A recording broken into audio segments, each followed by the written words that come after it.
Welcome back to the show. This is actually from a subscriber of mine. He said, "Oh, why don't you do something about the heroes and the villains?" So these are some of my top 10 personal villains in cinema. Let's start off with Jack Torrance, played by Jack Nicholson in The Shining. Now, this character just descends into madness. He starts seeing things that aren't there, hearing things that aren't there. He goes after his own family. You know, he does a lot of things. The ironic part about The Shining is that Stephen King didn't even like that version of The Shining. He hated it. But Jack Nicholson knocked it out of the park as Jack Torrance. Tied with that role. Number 10 also is Alex Forrest, played by the excellent Glenn Close in Fatal Attraction. Now, is she really a villain? Michael Douglas' character was running around on his wife in this movie, but she did a lot of things to torment him, and maybe she should have. You know, Boiling the rabbit, showed up at his house when he came home from work, talking to his wife. She will not be ignored. She did such a knockout role in this. She wasn't even reading the real original pick to play this character, but she came back and got right into character and blew the doors off of it. That's Alex Forrest, portrayed by Glenn Close in Fatal Attraction. Here's one. This movie right here, the end of it, it was so shocking that I never watched this movie again. I don't even have it in my physical movie collection. That's John Doe. Doesn't even have a character, doesn't even have a name, played by Kevin Spacey in the movie Seven. He was going through the whole movie, killing all of these people, seven deadly sins. He even cut off the head of Gwyneth Paltrow. What's in the box? That was such a shocking ending. I never saw that movie again, and I probably never will watch it again. That's the character John Doe, played by Kevin Spacey in the movie Seven. Here's one, a lot of people's favorite, Hannibal Lecter in Silence of the Lambs, played by Anthony Hopkins. Now, he played him smooth and sophisticated. I had this discussion with one of my other friends.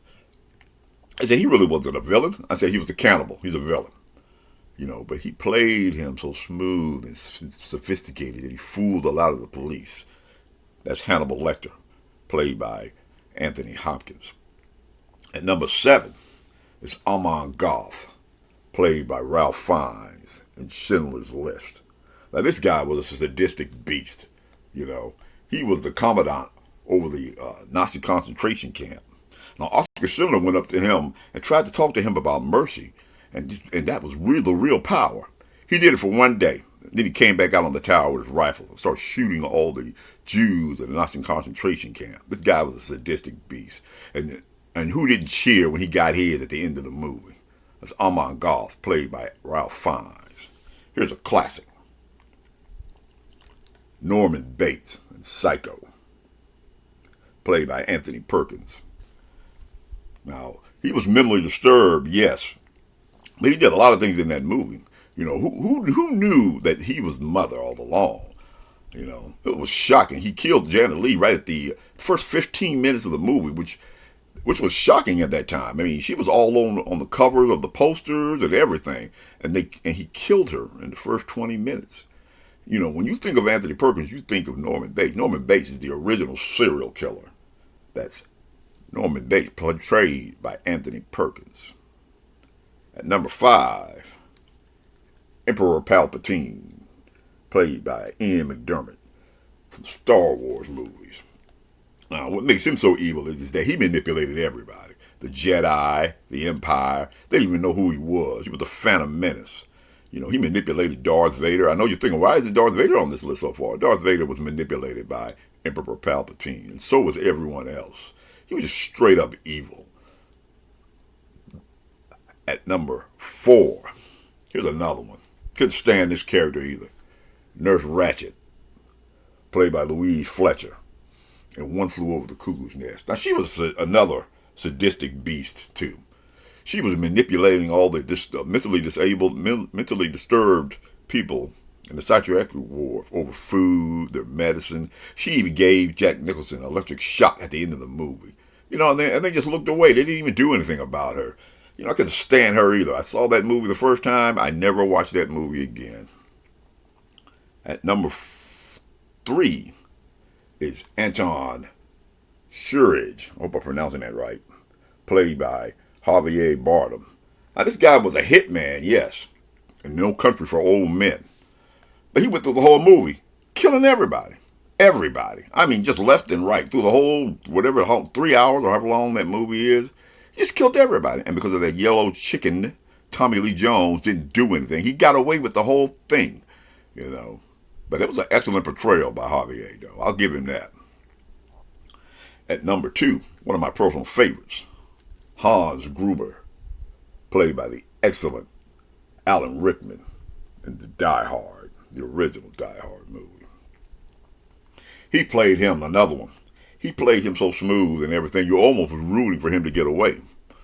But he did a really good portrayal of him. I had never even heard of Alan Rickman when I saw that movie. But he played him really good. I really liked his character in that movie, actually. That's number 2, Hans Gruber, played by Alan Rickman. Now, who could be, in my opinion, one of the greatest film villains of all time? I wonder what it is. The GOAT, Thanos, from the Avengers. Hey, could this guy be any more evil? He snapped his fingers, half the universe disappeared. You know, he's the only villain, I believe, on this list that everybody really likes as a character. They really like this. And I was really surprised by Josh Brolin was able to pull that off. I heard when he was cast as Thanos, I was like, Josh Brolin, are you kidding me? He can't be him. But wow, when I saw it, he pulled it off, you know. So to me, one of the best villains in cinema history, the GOAT there, Thanos. This is KDS Reviews. Remember, KDS Reviews is seen every Wednesday and every Sunday. If you like this type of content, then like, subscribe, and share. Who are some villains that you think I missed? Why don't you comment down below? In our next KDS Reviews, we're going to talk about heroes. If you want to see some heroes, sort of like James Bond, then watch this video right here. This is KDS Reviews, and I'll see you in the next video.